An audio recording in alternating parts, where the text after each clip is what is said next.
আপনারা জানেন দীর্ঘদিন ধরে চলে আসা অপরিকল্পিত নগরায়ন এবং এই পরিস্থিতির কারণে আজ ঢাকা শহর প্রায় বসবাসের অনুপযুক্ত একটি শহরে পরিণত হয়েছে। আমরা প্রতিদিনই দেখছি যে বায়ু দূষণ ইন্ডেক্সে ঢাকা শহর প্রতিদিনই রেকর্ডের পর রেকর্ড গড়ে গড়ে প্রথম স্থান পুরো পৃথিবীতে অর্জন করছে। এই সমস্যাটা একটা দীর্ঘদিনের সৃষ্ট সমস্যা, যা স্বল্প সময়ে সমাধান করা সম্ভব নয়। তবে আমরা কিছু উদ্যোগ নিতে পারি, যার ফলে আমরা একটা রূপরেখা হয়তো দেখাতে পারি যে কিভাবে এর সমাধান সম্ভব। সেই উদ্যোগেরই একটা অংশ হচ্ছে ব্লু নেটওয়ার্ক। আপনারা জানেন বর্ষাকালে ঢাকা শহরের কি অবস্থা হয়, জলাবদ্ধতা থেকে শুরু করে এর ফলে যেই পরিমাণ রোগ বালাই হয় ঢাকা শহরের মানুষের। অথচ ঢাকা শহর পৃথিবীর যেই শহরগুলো এরকম নদী খাল বেষ্টিত তার মধ্যে একটি অন্যতম শহর। আমরা যদি আমাদের খালগুলোকে সংরক্ষণ করতে পারতাম তাহলে এই শহরের চিত্রটাই ভিন্ন রকম হতো। এই খালগুলোকে পুনরুদ্ধার এবং সংরক্ষণের একটা উদ্যোগ হচ্ছে ব্লু নেটওয়ার্ক, যার অধীনে 19টি খালকে পুনরুদ্ধার করা হবে।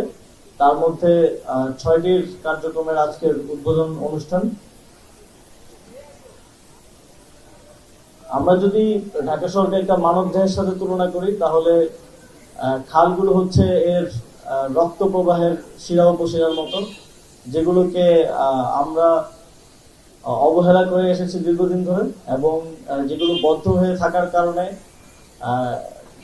যে খালগুলো থেকে আমাদের উপকৃত হওয়ার কথা সেগুলো থেকে আমরা অপকৃত হচ্ছি। আপনারা দেখছেন এখানে কি পরিমাণ মশা এবং দুর্গন্ধ এখান থেকে পাওয়া যাচ্ছে, অথচ এটা একটা সুন্দর জায়গা হওয়ার কথা।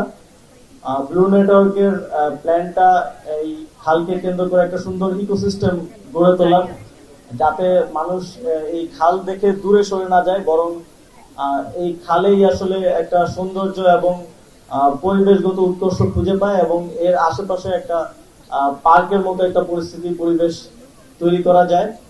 তো এই উদ্যোগটা অফিসিয়ালি সিটি কর্পোরেশনের হলেও আনঅফিসিয়ালি নিয়েছেন আমাদের মাননীয় উপদেষ্টা রেজওয়ানা হাসান।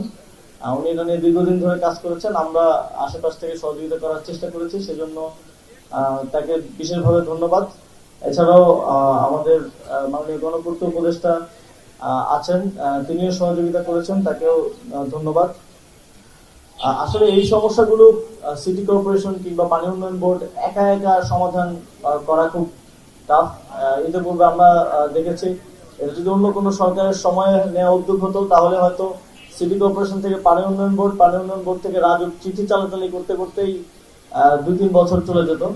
কিন্তু আমাদের ইন্টিগ্রেটেড কার্যক্রমের ফলে এটা খুব দ্রুত বাস্তবায়নের জন্য আমরা আজকে উদ্বোধন করতে পারছি এবং আশা করি খুব দ্রুত এর কাজ শেষ হবে এবং আপনারা এর সুফলটা দেখতে পাবেন। সুতরাং আমার মনে হয় যে কোনো সরকার থাকলেও যদি এই সংস্থাগুলোর মধ্যে আন্তঃযোগাযোগ আন্তঃসমন্বয়টা ভালোভাবে করা সম্ভব হয় তাহলে সামনের দিনগুলোতেও আমরা এই ধরনের ভালো কাজগুলো দেখতে পাবো। আপনারা জানেন অন্তর্বর্তীকালীন সরকার সংস্কার এবং বিচারের এজেন্ডা নিয়ে কাজ করছে। অতি স্বল্প সময়ের মধ্যে আমাদের পক্ষে অনেক বড় বড় সমস্যা সমাধান করা সম্ভব নয়। আপনারা জানেন পুরো দেশকে ঠিক করে ফেলা আমাদের এই স্বল্প সময়ে সম্ভব নয়। তবে আমরা কিছু মডেল আপনাদেরকে দিয়ে যেতে চাই, নাগরিকদেরকে আমরা কিছু এক্সাম্পল দেখিয়ে যেতে চাই যে এভাবেও কাজ করা সম্ভব। তারই একটি পরিকল্পনার অংশ হিসেবে আমরা দি ঢাকা নর্থ মডেল হাতে নিচ্ছি এবং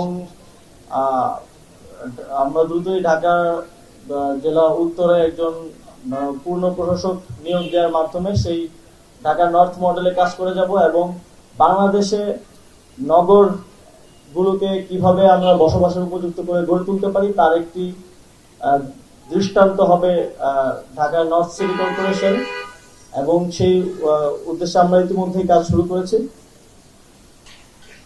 পরিশেষে ঢাকার খালগুলো পুনরুদ্ধার সহ ঢাকার পরিবেশগত উন্নয়নের জন্য আমরা ঢাকাবাসীর সর্বোচ্চ সহযোগিতা কামনা করব এবং এই খালগুলো পুনরুদ্ধার করে নয়, এগুলো পরবর্তীতেও সংরক্ষণ করার মাধ্যমে এই ব্লু নেটওয়ার্ক যে উদ্যোগটি, সেই উদ্যোগটি যেন চলমান থাকে, সেজন্য ঢাকার নগরবাসীর একটা বড় ভূমিকা রাখার সুযোগ আছে।